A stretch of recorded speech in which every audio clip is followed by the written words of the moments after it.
We begin this hour with the protests in downtown Los Angeles. The anger is focused on immigration raids in the community, but destruction and clashes with police have sometimes overshadowed that message.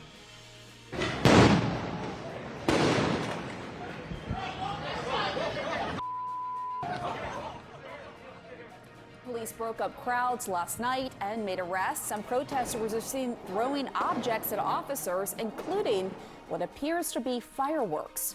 The Justice Department says it has begun prosecuting some of the protesters, and President Trump has deployed 4,000 National Guard troops and about 700 Marines to protect federal personnel and property. Many protesters say they condemn the violence but want their voices heard. You've seen videos of people, family being torn apart, and it should break anybody's heart to the point where you want to stand up for those people. It's our job to stand up with them and say that we don't stand for this either. And I'm not really scared of them. I'm more scared of what our country's becoming.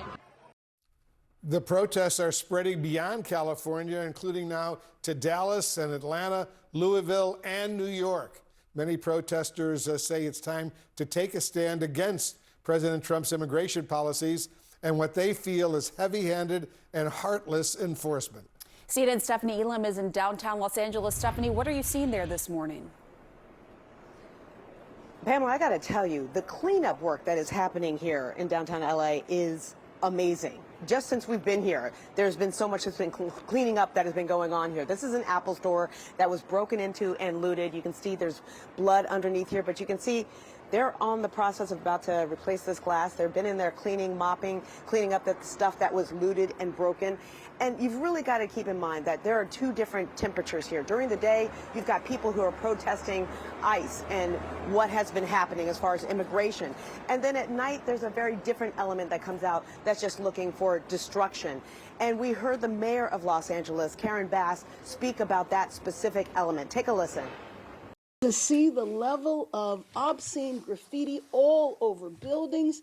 And I just say that anybody that does that, don't come and say that you are supporting immigrant rights, the rights of immigrants. You can't possibly be supporting immigrants and vandalize our city. You will be held accountable and frankly need to be separated from the people who are really fighting on behalf of our immigrant community. And we also heard the police chief from Los Angeles Police Department also echoed that thought, that during the nighttime hours, that's when things completely change. I just want to turn over here with my photojournalist here, Greg Kane, to show you that across the street here, those white walls all had no ice on them. They all had expletives, curse words.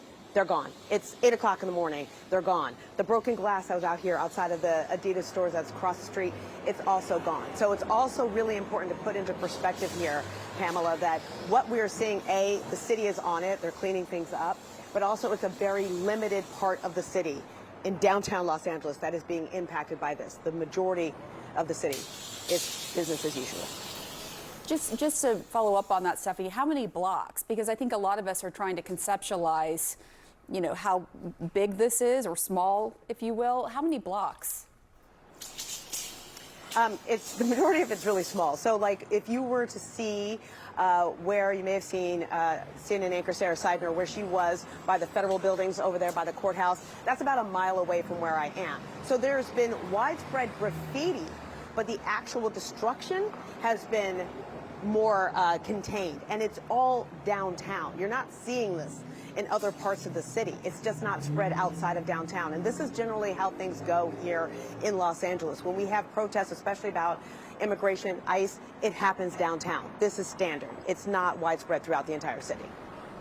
All right, Stephanie Elam in Los Angeles. Thanks so much, Stephanie. California has filed a lawsuit against the Trump administration, asking a judge to declare the mobilization of National Guard troops unconstitutional. And the state also wants the court to prevent future deployments. With us now is the Attorney General for the state of California, Rob Bonta. Thank you so much for being with us. I'm pretty sure that you've heard the president here just moments ago echoing his Homeland Security Secretary. He said that these are paid protesters mostly in Los Angeles. What's your reaction to that? People who peacefully protest and make their voices heard, consistent with their rights under the First Amendment, who do it lawfully, who do it safely, or are a core part of our democracy. We have a government of, for, and by the people. Most of the folks who are protesting peacefully. Of course, we often see those who see this as an opportunity and to agitate and get involved in criminal activity, and those folks should be held accountable and prosecuted to the fullest extent of the law. Local law enforcement has been doing just that. But peaceful protesters organically rising up to share their thoughts and call out injustice and demand something different or better is a core part of our constitutional democracy. These are not paid protesters. These are Americans who care about the future of their country and are making their voices heard.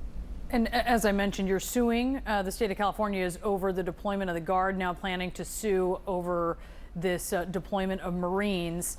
Will those suits move in time to really affect this situation? And if they don't, what are you worried is going to happen?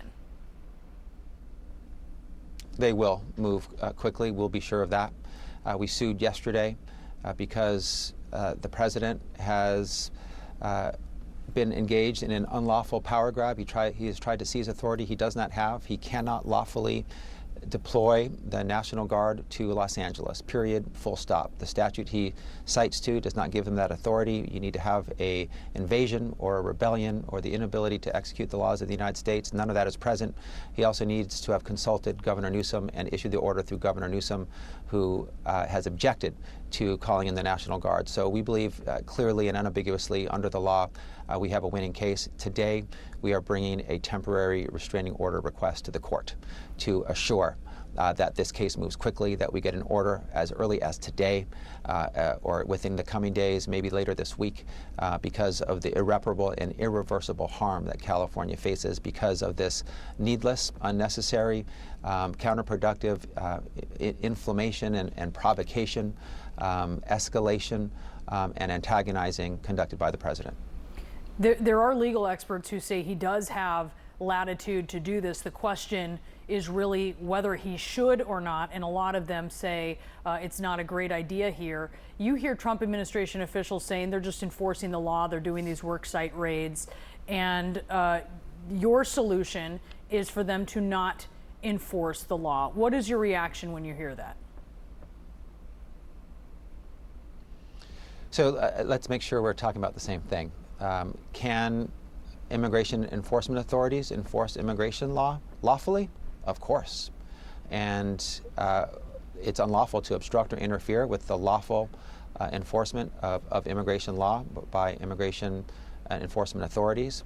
We're talking about the military being brought onto American soil to be engaged in civilian law enforcement. The Posse Comitatus Act clearly states since the late 1800s that that is unlawful. The National Guard, the California National Guard, is a joint operation under the command of Governor Newsom, unless or until there's a specific statutory element that allows the president to call them in. No such element is present here.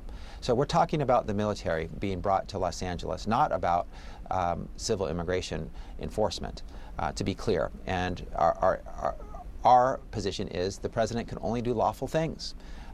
He has a lot that he can do within the authority of the president, but he cannot do unlawful things. And calling the military to do civilian law enforcement in the city of Los Angeles when he has no authority to do so is unlawful. And that's why we've sued him in court. We've sued him 25 times in 20 weeks because that's how blatantly and brazenly, consistently and frequently he has violated the law, trampled over the Constitution. When we've gotten court orders in our cases, we've largely won, and we believe we will prevail again here because this is yet another example of a blatant, unlawful action by a repeat offender president who breaks the law consistently.